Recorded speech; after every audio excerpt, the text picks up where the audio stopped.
Totally, totally agree. And you know what? This is a good time for me to jump in and just go, hey, this is Eric Steele with Steel Wheels, and I'm talking with Pete Kartsounes, who's in Bend, Oregon, and Pete's a good buddy of mine. We met in Town Park at the Telluride Bluegrass Festival.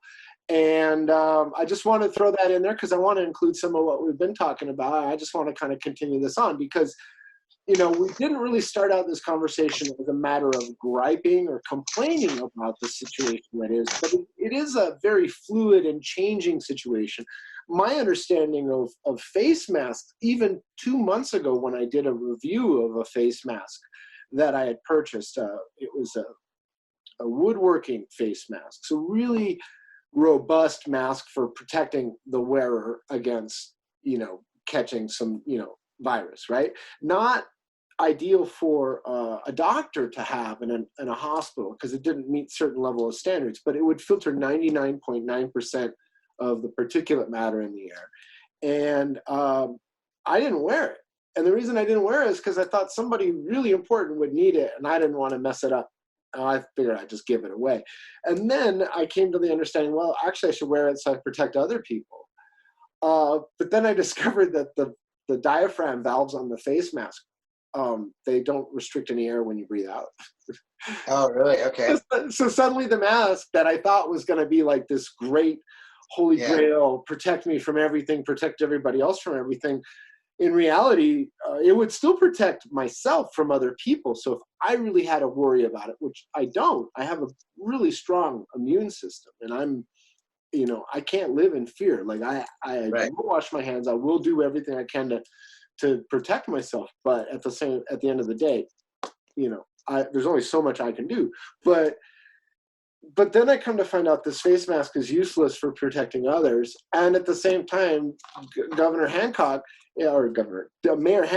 in Denver it makes it so next week, if you're in the city of Denver and you don't have a face mask, it's potentially a $999 fine. So we've gone from, oh, we've got to protect ourselves from this virus, it's going to kill us, and, you know, to, no, we really need to protect other people.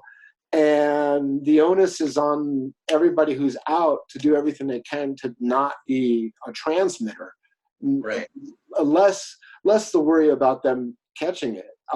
And so it's interesting how fluid the understanding of this virus is, how quickly it's changing, and how probably it's going to change even further down the road, because we're going to want to have concerts again. And from my understanding, there's not going to be any large gathering of people up above 50 until next summer for the West Coast and for Nevada and for Colorado, because they're all it's easy. Yeah, totally. Yeah, I mean, this thing came and hit us all really, really fast, and it didn't just hit us. And that's the thing. I wrote a song called "A Different Kind of Lonesome" because it's like it's a whole different thing. Like we're all getting impacted. It's not just a town or a state or a country or a school. It's like the planet, you know. As little as I think it's not like that, then I'll see a video of some people in like Uganda and they're like wearing masks and they're like, you know, or, you know, just all around the world, everybody's kind of going through the same thing. So it's a very different thing that we've never experienced before. So all of us collectively, our collective consciousness is just all over the place. A lot of big waves. We're all riding these crazy waves. And I'm noticing it changing so much, like through social networks like Facebook.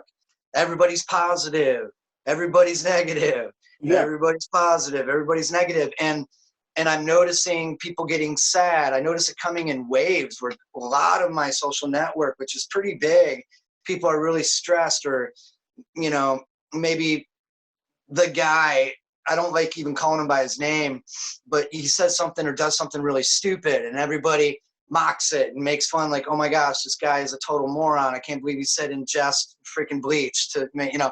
And then there's like some joking, and then all of a sudden it goes back into sadness again. And then it's just like been this sociological like witnessing through social networking of like tons of waves. And my post that I made the other day was just put your seatbelt on and try to like know that you're loved.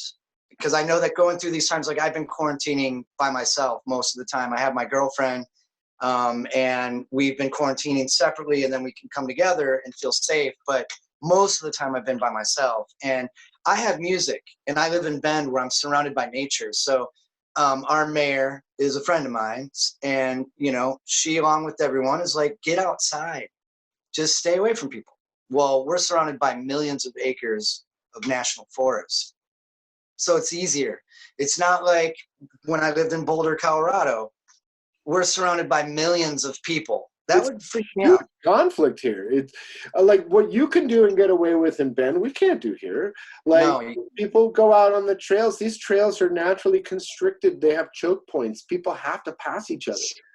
Like, there's just no way to isolate or be out in by yourself. And one of the craziest things that I've had to deal with, or not deal with, but one of the things that's kind of like initially was very frustrating for me, but I try and be understanding. I'm fully disabled, right? So I skied into a tree 9 years ago. I'm not going to go run a trail, right? I don't have the impetus to just go out and exercise for 5 miles and then come back, right? And I don't need to do that every day because my life's totally different now. You know, it has to be. So I do understand that my friends, my colleagues that are in the outdoor space, for them, exercising is a pressure relief valve. If they don't have that in place, they're going to suffer. And I see that in a lot of other people. So I try and understand, like, that people need to get out. They need to exercise. They need to get out in nature. But again, here in Colorado, we've had to, like, have counties shut down and say, if you are not from the county, even if you're not even on that road, if you don't live on that road, you don't belong up there. You know, all the tourism stuff in Clear Creek County, you know, just outside of Denver, shut down. And a bunch of the other mountain counties have had to do the same thing because everybody thought it was just their right to go up and swamp up there. And, like, then you're just risking everybody up there. They've done in Bend. I went to the trail the other day, and they made it one way. So that made me feel safer because now it's a trail that goes along the river about a mile, and then you cross a bridge and come back a mile. It's about a 2-mile loop in town. It's gorgeous.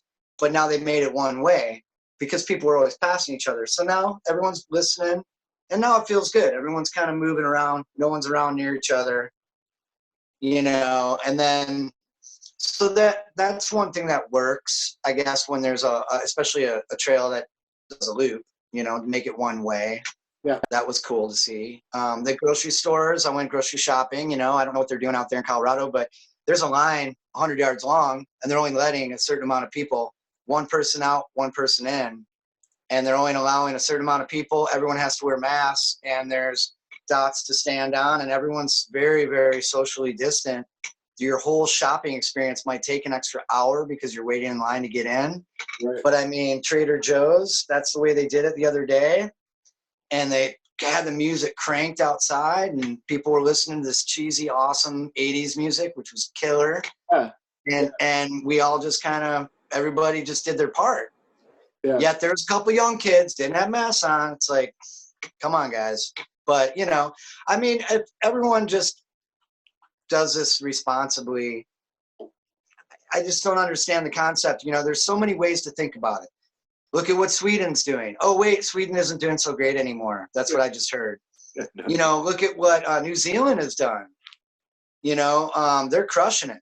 And it's because they have a leader that people respect and that is respectful to the people. Our guy is not respectful to people, ever, at all. End of story. But she's very respectful. People listen to her.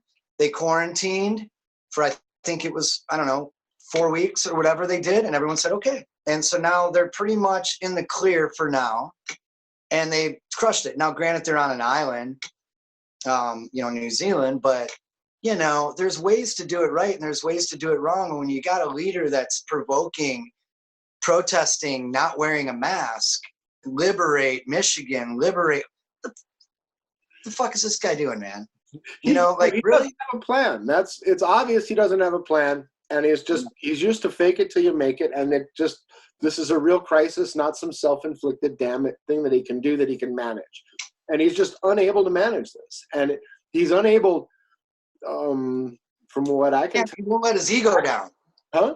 He can't let his ego down, so he won't let anybody help him. He's too. Well, there is that, but unfortunately, we can't. It's a little late to reconstruct the guy now. You know, like we're stuck with him, right? I mean, it's a little late to like make him a better person. But I guess what I'm saying is like, he used to be really pretty bright, and it's clear he's just not. There's some cognitive issues. I mean, that's my take on it, because he's Sure. not absorbing or adapting to any new information. He's just kind of locked into one thing and being really defensive. And Yeah. I mean, that's unfortunate. It's very unfortunate. I've really scaled back all the rhetoric that I've put, or all the posting I've put online, and going after my family members that are supporters and whatnot. You know, Yep. we're all in this together, and we all need to look out for each other. And even those silly guys that are carrying AR-15s to the state capitol, are you going to shoot the virus? Like, what's that for? So that's really stupid. And also, I've been a Second Amendment supporter, and I'm not a liberal or a conservative. And these guys just lost my support for any kind of like Second Amendment issue, because they just folded the Second Amendment into this pandemic response, and they've somehow conflated the two together. They never needed to be connected to each other. They have nothing to do with each other. I've been a firm supporter of somebody's got a gun and they're responsible. They should absolutely do, not be limited. Now, I think we need a buyback program. I'm done with it. This is just stupidity, and the older brothers can't control their younger brothers. The ones that or this is intentional. No matter what, there's just no place in our society for weapons of war, as they say in Canada, and they just outlawed all these things in Canada. So I think we need to follow suit. They did, and they did that over one last shooting, and finally just cleared it up and said no mas. And I think these guys doing Ted Nugent cosplay and standing out in front of the Michigan State Capitol, that was enough for me. So they're all that I have boys. Yeah, I'm from Michigan originally, so. Well, so let's use this moment to transition from Gripe Fest about the current state of affairs and how some people are just antisocial. It's totally fine. Everybody's got a different way to look at the world. That's great, But right now we need each other, and we need to look out for each other, and most of us are, and that's the beautiful thing. There's nobody being dumb on my block. Like, everybody's cool. And the grocery store where I'm at, I've never had to even stand outside in line. Like, there's somebody counting to make sure there's not too many people in the store, and they always know how many people are in the store. But not only have I not had trouble getting in there, they don't restrict what part of the store you go to. I can go shop for video games if I want. They made the marijuana stores not essential for an hour. And then Denver City of Denver's like, that's not going to work. So let's transition to all right. So those of you who don't know Pete's a gigging musician, travels a lot, plays a lot of shows, produces a lot of music. Pete, this is got to throw a wrench in what it is to be a gigging musician. Can you tell me about when you first realized, oh crap, things are never going to be the same? Yeah, well, it was probably March 13th. I was the Wood Brothers canceled their show in Seattle and decided to come to Bend and do a last minute ticket. And so I think it was the 14th of March, and it's still on the sign outside of the Domino Room. I drove past it 2 days ago. It still says Wood Brothers. I think it's March 14th. And I went, met up with some friends, and one of my best friends from Colorado originally, Nate, and we were starting to talk about this pandemic that was happening, and we're starting to like dig in, and we're starting to go, dude, this could be some shit right here. And we started realizing that the gratitude of the situation, like not gratitude, gravity of the situation. Right. totally wrong word there. And saw the concert. And then it was that evening that the governor said no more than 200 people in a room. So that I remember after the show, there was all these police officers in the Domino room. And I was weird. Everyone was like, why are all these? Because cops never come around in Bend. It's just a safe place and people are always pretty legit. But I noticed like 6 cops and I couldn't figure it out. And they were just there to do a head count because the new law that just passed within like that hour. So they were obviously going to go to the one place there was a concert going on and not really try to make a stitch about anything, just kind of showing their presence. That's when I realized, okay, well, I guess now. And then I looked up the news, 200 people. So I immediately said, maybe that was March 8th. Because it was. Because then I said to my girlfriend, you know what I'm going to do? Wait, because I always think 1 or 2 shots ahead in life. Like, that's how I've been self-employed for 26 years with music. Like, I don't just go into things blindly. I always think a couple shots ahead, like, what if it doesn't work this way? Then at least I have a cushion. And that's my advice to always the youth when I teach at these camps. Like, hey, man, life is like a game of pool. Think a couple shots ahead, and you're gonna get through it a little bit easier. So right away, as soon as this thing started happening, I said to Andrea, you know, I'm going to put together a concert at my house because I think my gigs just all got canceled. Sure enough, I went for a hike. I think it was like 2 days later. And within that hike, my phone kept zapping. And it was, I'm really sorry to inform you, but we're going to have to cancel the show. I'm really sorry to inform you, but we're going to have to cancel this festival, this house concert. All of a sudden, my gigs were getting canceled like within like 3 days. And so I was one of the first ones that I know of and in my community and in my social networking that like made an event like I was actually having a concert somewhere, and I did it at my house. And I set up my PA system and my loop sampler and did what I do when I do my solo gigs, where I loop a little bit and just rock it out. And made an event, and I had somebody from it was called Virtual Festival based out of Memphis, Tennessee.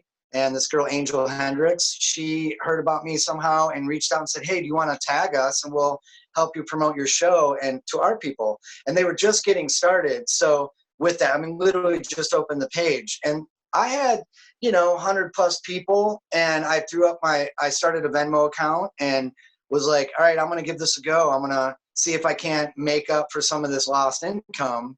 This is like the beginning of it all. And it was really successful. And I had a lot of viewers, and I reached out to some new people, made some new fans, and it worked. So then my buddy Eric Ledbetter, who used to live in Boulder and is an incredible singer-songwriter, lives in Bend, and him and I just did a tour in February, right before all this, together. And I said, Eric, and he was just getting ready to have a baby. So I'm like, wow, I couldn't even imagine, like, I'm losing all my work, but he's a full-time musician. He's literally getting ready to have a baby on the 18th of March was his due date. So I said, I did a concert at my house and it was really successful. Why don't we do one for you and we'll play a duo? This is before there was any like social distancing really out in the forefront, So we got together at my house, we set up the PA system and we rocked it out. And we each made a considerable amount of money. I split it down the middle and people helped us out, and we're like, okay, I guess this is the new norm. We're going to start doing concerts from our home. And since then we've both run with it, but then very rapidly people started catching it. I did like 3 interviews for like newspaper, radio. People were reaching out to me, like, hey, you're a well-known singer, songwriter, artist around the town, and we noticed that you've been doing these online concerts. Let's talk about it. So I started like helping out my friends with their sound. I'm just using my phone like I'm using right now. I like to just play acoustic into the phone, real simple. I didn't like all the bells and whistles. It just wasn't connected with my audience enough. I wanted to be able to read the screen and welcome them like hell in the middle of a song, like, hey, Janet, nice to see you. Hey, hey, John, good to see you, buddy. Love you, man. And like sing the next verse, right? There's something include everybody in my zone. We're all in this together. So started like kind of talking to my friends about that. What are you using? What kind of interface are you using? What kind of camera? I'm like, dude, I'm just on my phone. And just make sure you interact with your people. At least that was what I've been doing. And so I was doing random concerts. Now I do like an every Saturday morning coffee and tunes at 8:30. And I randomly spit out some shows. And I've had a lot of people reach out to me, virtual festivals that I've played. And, you know, sometimes you reach out to 8 people and sometimes you reach out to 80. Sometimes there's 100 people. But, you know, right now that's our reality. And it's like, I would say to Andrea, I'm like, well, she's like, well, I've got some work to do. And I'm like, all right, I'm going to go to work. I'll see you in a little bit. And I'll go down into one of the rooms and I'll put on a 2-hour concert and play, you know, original stuff. I did a Neil Young set. I did a Grateful Dead set. I did a, what else did I do? I just did, I can't think of what the other one I did was. I did like 3 concept sets. Those were really cool. These shows, they are people able to see them after the fact? Yeah, like I can save it and then people can share it, or you can do watch parties, you know. So there's watch parties. God, I'm trying to think of that other act that I did.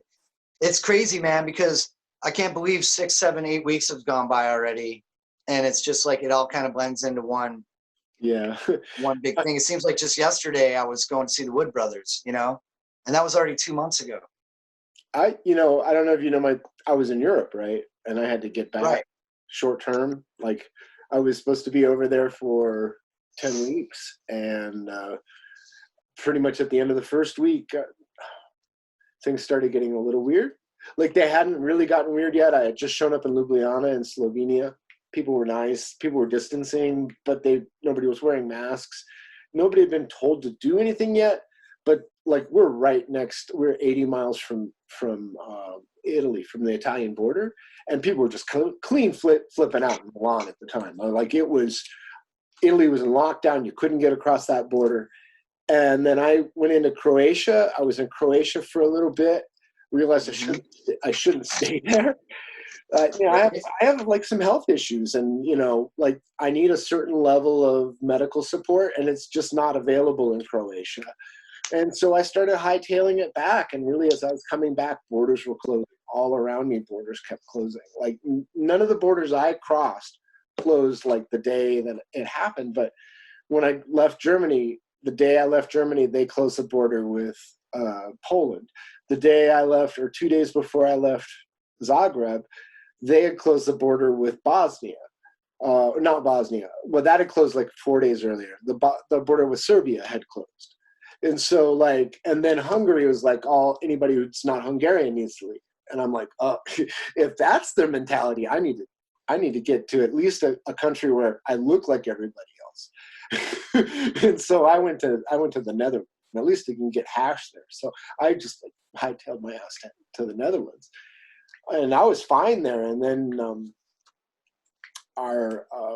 they finally started actually giving some advice from the State Department, and the advice was everybody needs to come home right now, or you're going to be stuck wherever you are because we're not going to come get you. And I was like, all right, I can work with that. Come on.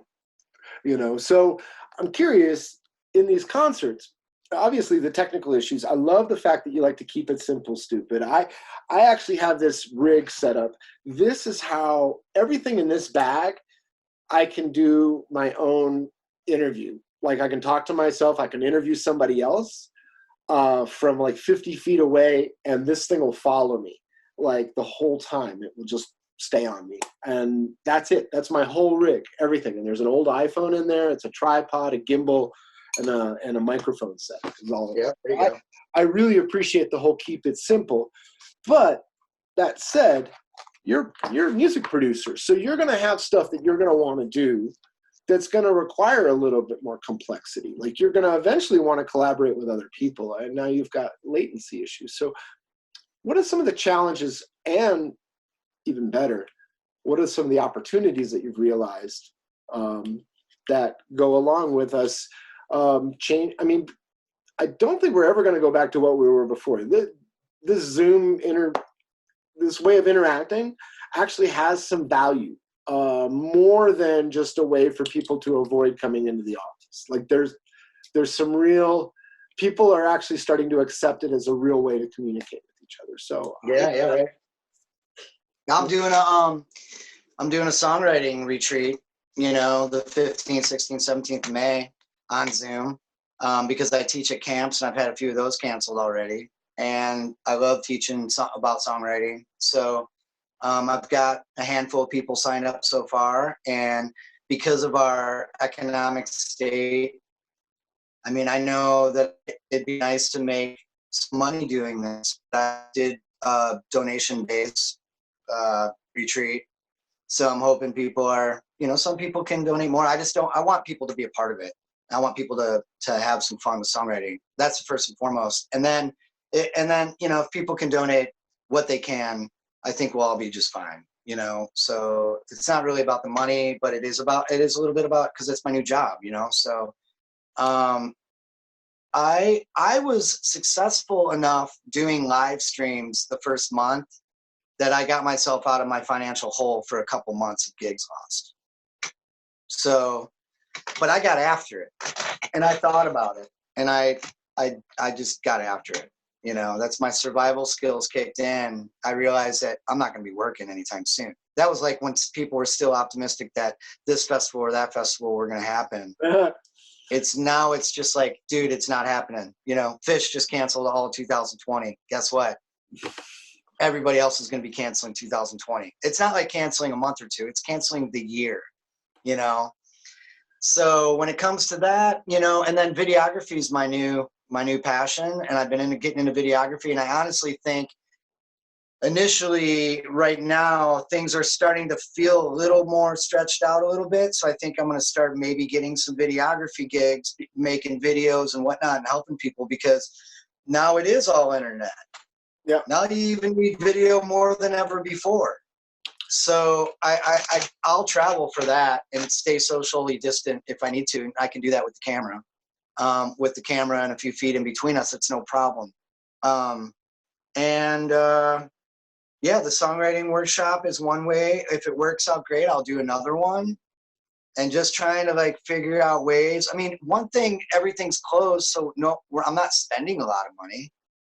So there's like a bonus. I go grocery shopping and I pay rent, and I've got, you know, phone bill and whatnot, utilities and stuff. But I try not to stress about it. You know, I did some traveling like you, and I traveled for 2 years around the world, lived in 9 countries.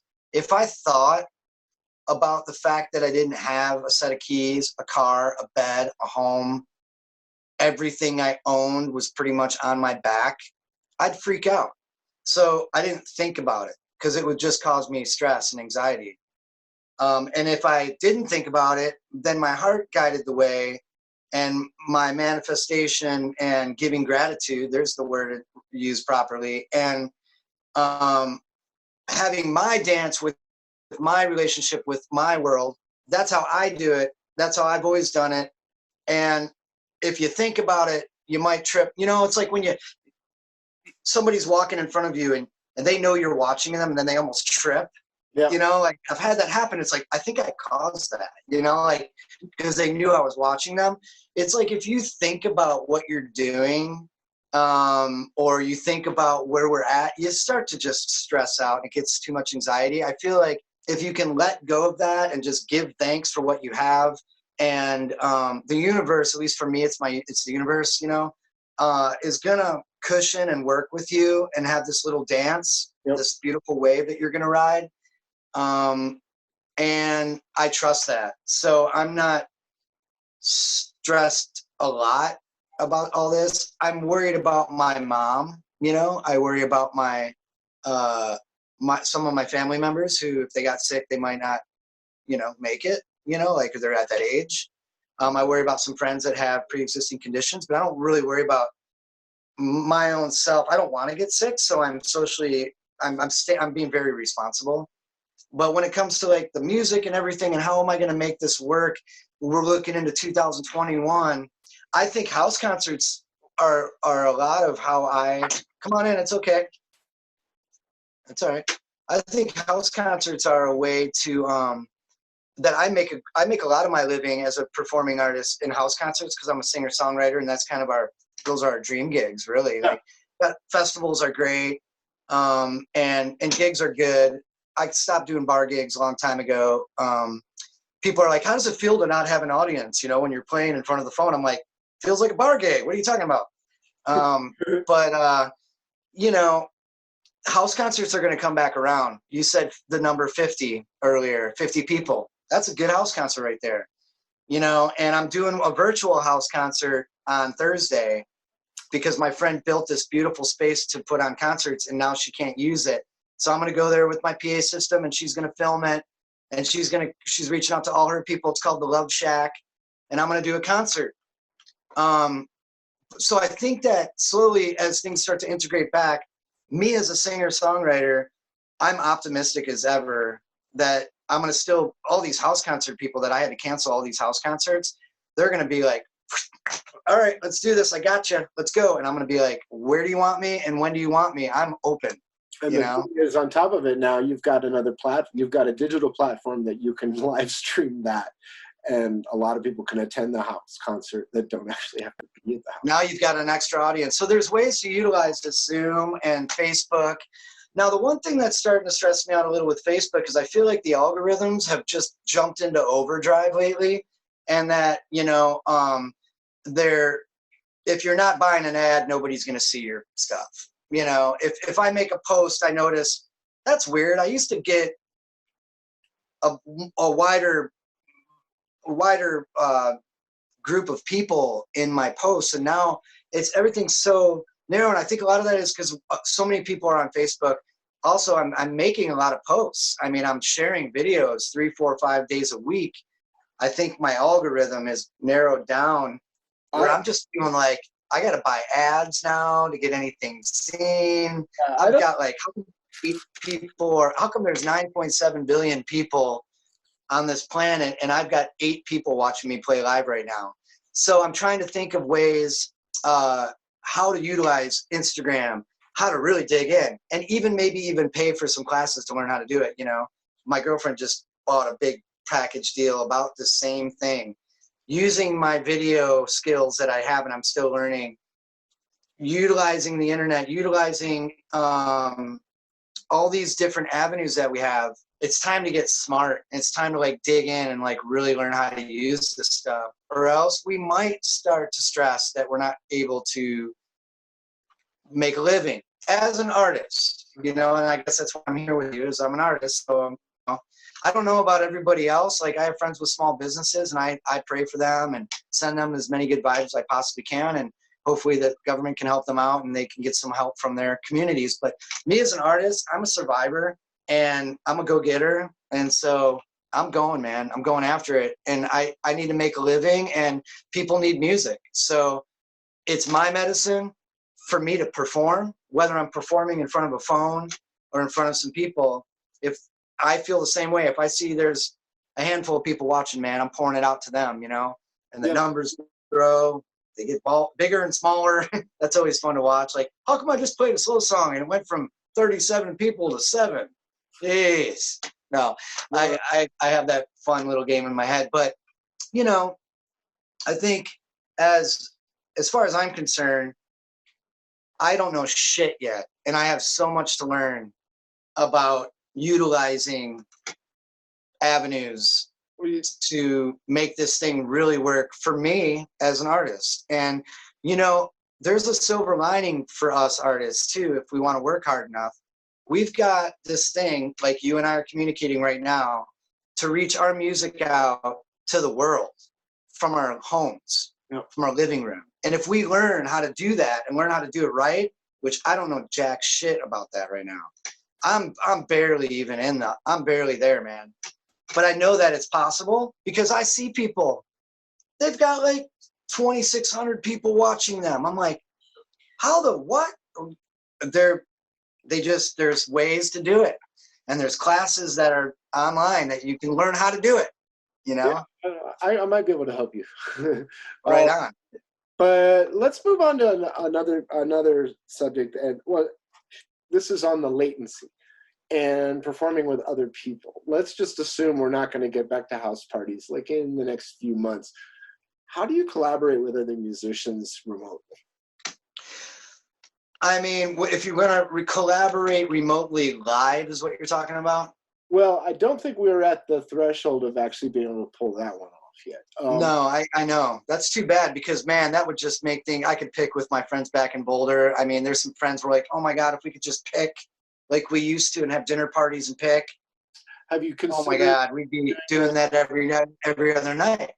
Where you play something and then somebody plays along with the track that you. We all got headphones on and we're all just jamming together. We can hear everything. And with everyone's got their own little condenser mic and everything. Once you get it dialed in, you're like, dude, let's do this every Tuesday and Thursday. And you got your little setup and you can just hang out and do what we do when we're together. I don't know about that because, but I have been getting hired to do studio work. I've got a song right as soon as we get off the phone or off this Zoom. I've got to sing some tracks on a guy's album. He's been around for a while. He's a really amazing artist named John Batdorf, and he's been around since the 70s. And he's got this new album coming out, and he's hired me to sing all the harmony stuff. And so I've got my laptop, I've got my interface, I've got my really good condenser mic, my headphones. I forgot my headphones. Therefore, I'm not going to do that after this. I'll have to wait till I get home. But no, I might have some headphones. Anyways, so I've been getting work doing studio work. That's two people now. I got another friend who just reached out and said, I've got some music. Because now people are at home creating. And if I let people know or people know that they can send me their tracks and I can lay down a harmony or a guitar part or something.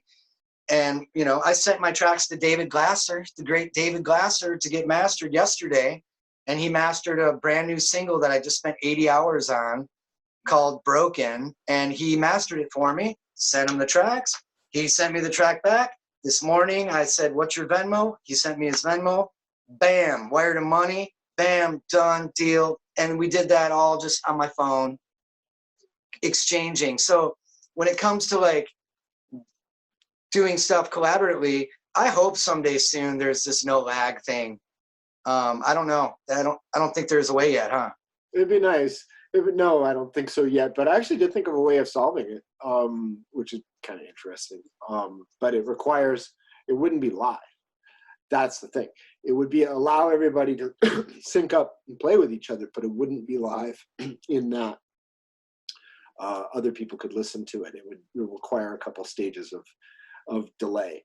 One would be so everybody's on time with each other and making sure everybody's able to be in time and, God bless, even find a pocket, right? Because you can't play with another musician unless the distance to just send the signal to the satellite and to Boulder is too long for a pocket. Right. There's just no way. I don't know any other. I mean. Yeah, I know. That's something I haven't put too much thought into. I know a lot of people are using acapella and doing stuff where they're like, I saw the String Dusters do a really cool acapella. Actually, they sang an acapella song of theirs, and it was cool. They were all in their own little spaces, and they made it work. I've seen a lot of artists doing that. I saw Tommy Emmanuel and Trey Hensley do a guitar thing. It seemed like they were playing together, but I don't think they were. I think maybe Tommy Emmanuel played his part first, and then Trey went and did his. But those guys were like picking monsters, and they just got after it. I don't really know. I mean, again, I'm just really happy and counting my blessings that I'm a solo artist right now, and that I'm not really too concerned about that. I'm just trying to write songs and share positive music. I really people positivity. I do. I mean, I've asked you a few times to tell me what's the trouble with this or how's this not working for you, and you just haven't responded that way. You've been like, well, no, this is great over here, and this looks good. You see opportunity. I just think that's fantastic. There's a silver lining everywhere. Sometimes it takes a while to find it. I think some people are hit really hard with this, where they've lost a friend or a family member, and it's terrible. So when that's happening, there's not much silver lining going on. I'm just really grateful that I haven't lost many. I mean, we all lost John Prine. We lost. We're losing people that we know of. It's terrible. But you know, we'll see what happens. I'm just trying to stay positive. You know, I mean, I've gone through some dark phases too, where I'm just like, what the hell, man? Right. But again, for me, I go, my church is nature. So I just go to nature and I'm back. I'm like, I just need a couple hours by the river, bald eagles and osprey. But I'm fortunate to live where I live. I can escape into nature. It's all right. I don't want to tell you where I'm going after this later with my girlfriend, because it'll piss everybody off.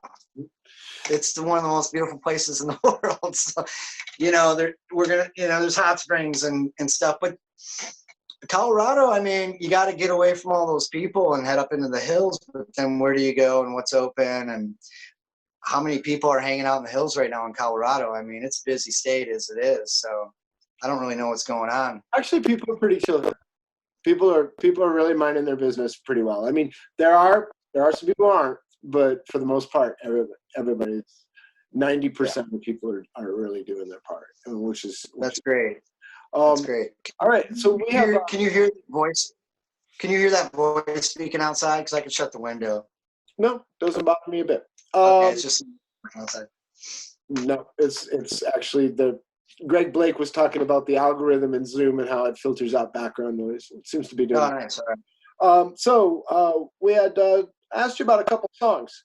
Now would be a good time. We'll just stop for a split second, and I'll edit this out, and we'll have you intro a song, and then when that song wraps, you know, then I'll have you do like a little outro. So we were listening to this, and you just do like a 10-second. Yeah, this is a song. This is the name of the song. Whatever. You're gonna have 2 songs. You're gonna email to me, right? Is that right? I emailed them to you. Okay, great. So I just need to dig into my email to find those. And yeah. So if you can intro those songs for me, and then we'll do a outro for the whole episode where I'm like, thanks for talking with me. If people want to check out your live concert, you know, obviously I'm going to put like whatever links you have in the description of this YouTube video, but you can mention stuff too, right? So like whatever you want to promote or push, that there'll be an opportunity for that. Cool. I'll send you a link to my Facebook page and my personal Facebook and my website when we get off of this. And then also send me a link with how you want me to say your name and singer-songwriter, you know, whatever title you want me to put. Okay. All right. So 3. So Pete, you got a couple songs for us to check out, huh? Yeah, I've actually released a new album in June, so it still feels pretty new to me right now. Cool. So how many LPs did you print? How many LPs? How many? How many records did you print? What do you mean? I'm not following that question. I'm sorry. Vinyl. Did you make any vinyl, or is this a digital release? I wish if I made vinyl, it'd be sitting in a box right now because I can't tour with it. But and it's hard to send and carry with you. No, I didn't make vinyl on this one, but I would love to get into some vinyl with this one. Vinyl's a little harder. One, it's way more expensive, so that's not happening anytime soon. And 2, it's just harder to tour with vinyl. I mean, you break a box of vinyl, you're out a bunch of money. But CDs are a little easier, and download nowadays it's download cards. I mean, I could fit thousands of those in my back pocket, you know. But I did make an album called I'm Alive. I started it about a year ago. It came out in June, and I'm really excited about it. I'm really proud of it. It's got a bunch of great artists on there. Not as many as some of my past albums, but I'm really, really excited about some of the people that I have on there, including Asher Falero on piano and Bob Heminger, Colorado boy, on saxophone, and then my buddy Milo Matthews, who's insanely good on bass and drums, and he co-produced with me. So one of the songs that I gave you is called I'm Alive. This is I'm Alive from the album I'm Alive, and it's a song about leaving the nest and moving to Colorado via Flint, Michigan, and onwards out west to the state where I live now, Oregon.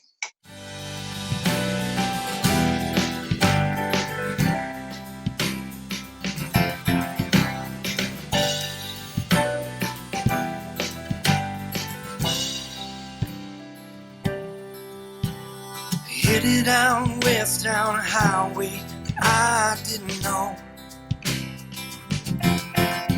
Was 20 years old on a blindfolded search for my soul.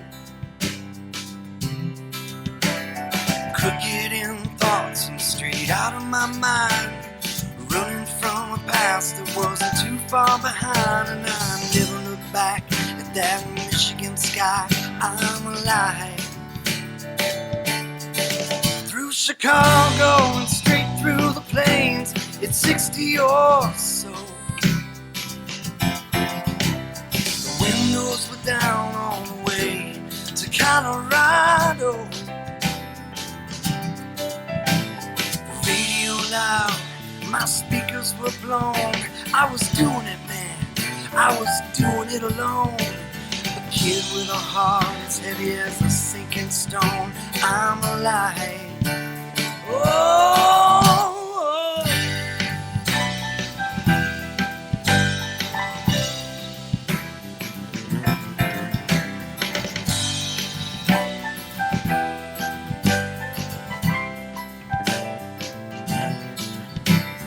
Interstate 70 dropped me right off at the gate.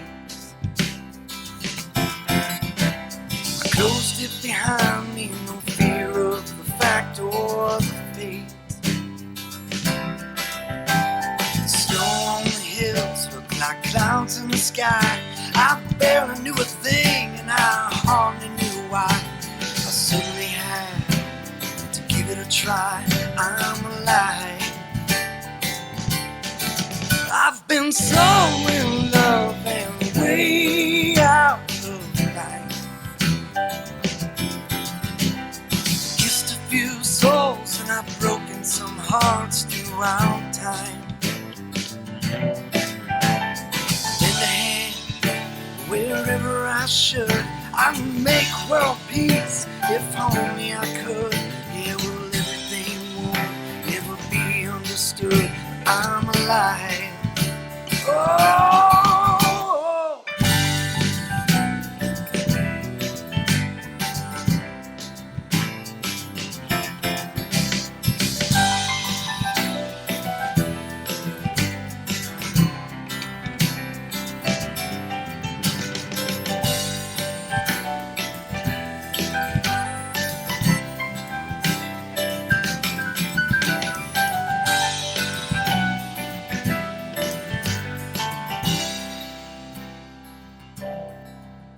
I was raised by an engineer and a mother gave all she had. 2 brothers and a sister with a youth that wasn't so bad. Closer to the end of this long winding road, still slipping off of every other stepping stone. I'm young at heart, always been an old soul. I'm alive. Oh, I've been on my own for so many years, doing all that I know, doing all that I can from right here. Goodbye to the Rockies, hello Cascades. I'm part of the band in this big old parade. I hope to make a mark, one that doesn't ever fade. I'm alive. Oh,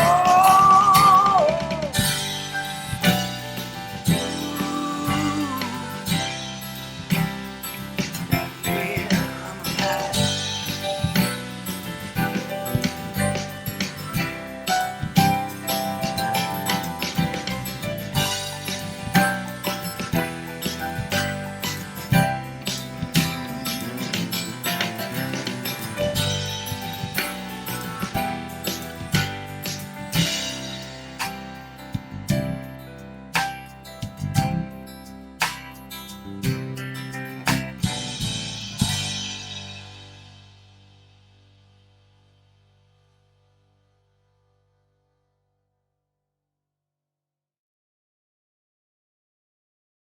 Awesome. Let's give it a listen. Okay, now let's introduce the second song. Okay. This next song is a song called Butterflies. It's another song that's on my new album, I'm Alive, is what the album's called. Butterflies was inspired by a conversation I had on the phone with an ex-girlfriend. And we support each other and stay in touch as much as we possibly can. And we just had a really great conversation. But when I was waiting for her call, I started getting a little sweaty in the palms and started getting a little nervous. Like, I don't know, it's been a while since we talked. So I needed some more material for the song, for the album, and ended up writing this song about, it's basically a song about owning it, not lying to yourself, and just owning your emotions and your feelings. And it's a really beautiful song and features Asher Falero on piano. I'm really, really happy with how this track turned out. It's called Butterflies.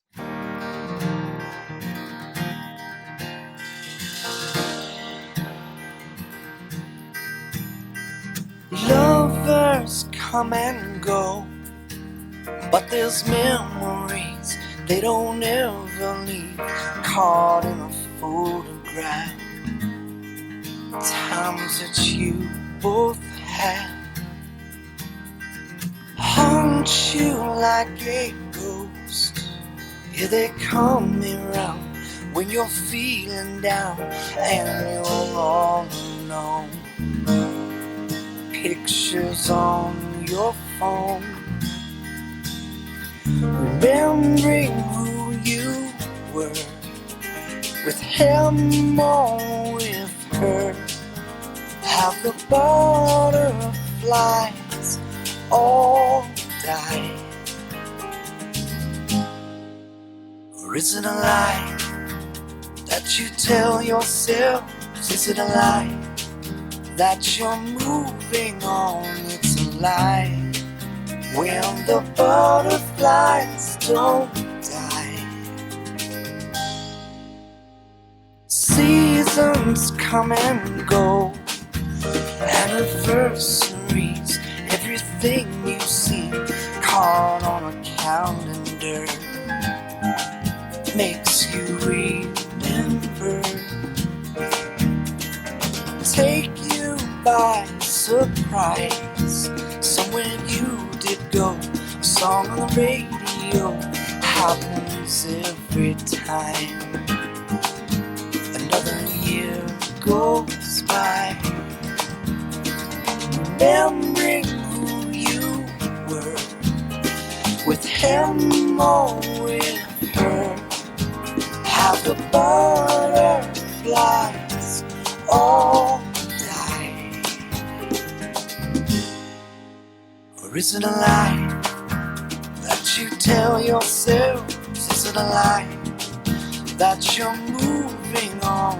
It's a lie when the butterflies don't die.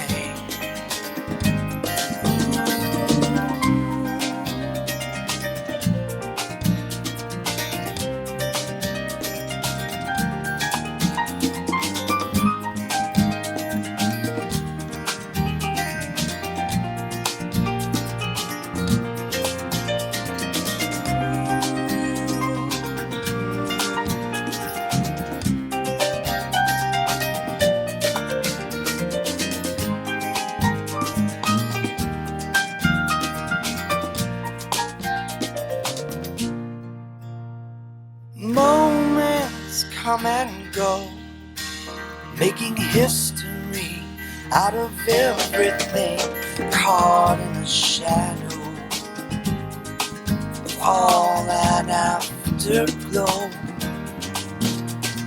Grab you by the hand, do you pull away or think to maybe stay? Only the heart knows. Only your heart knows.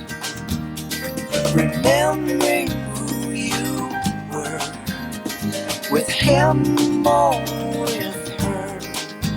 Have the butterflies all die? Or is it a lie that you tell yourself? Is it a lie that you're moving on? It's a lie when the butterflies don't die? Is it a lie that you choose to believe? Is it a lie that you had to go? It's a lie when the butterflies don't die.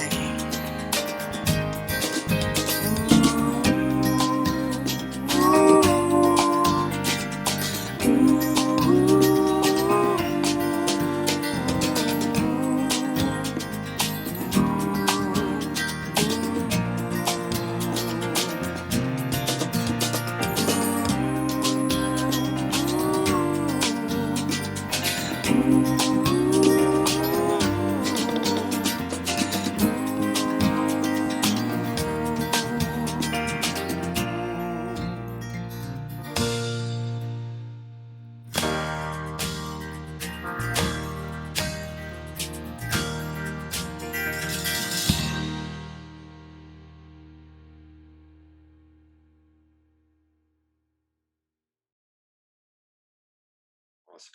All right, let's give it a listen.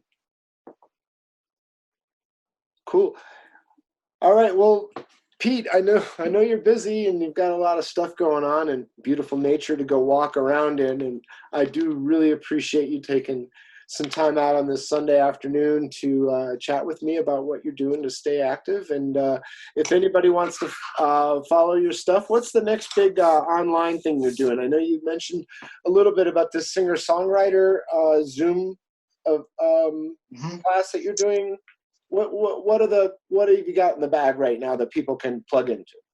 Well, I'm using my personal Facebook a lot because that's where I have the bulk of my folks, but I'm going to be switching it over.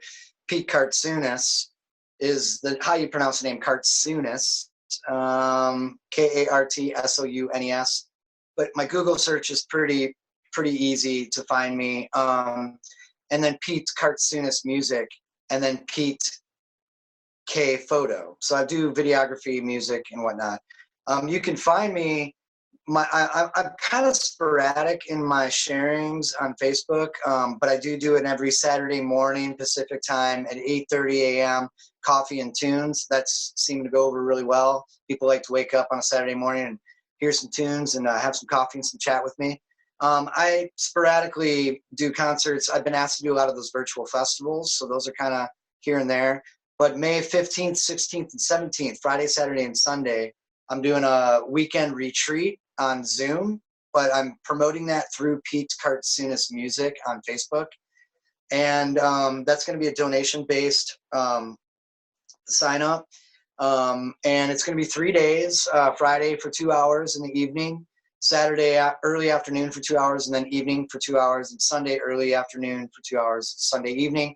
It's going to be basically, I've been teaching at songwriting camps for years, and it's literally one of my favorite things to do in my music career is like sharing some tools that I've picked up through songwriting, through my mentors, and just through experience of writing for the last 26 years. It's a really beautiful thing to take part of. It's a really vulnerable thing for people to share their songs and their lyrics and their voices. And we're going to be doing all kinds of workshops, bringing geographical element into song using imagery, the tools of writing a good catchy chorus and good catchy melody. Less is more. Use your eraser. We're going to do some open mics. We're going to do some assignments of writing songs, and then everyone's going to come, and we're going to have this all on Zoom. So it's going to be a good platform for everyone to pretty much speak when they need to speak and play when they can play. And we're going to have a lot of fun with it. It's basically about having fun and just trying. I think as an instructor, I learn just as much as the students do with these things, because there is no wrong way to write a song. I just have some tools that I like to share that might help your songcraft a little bit.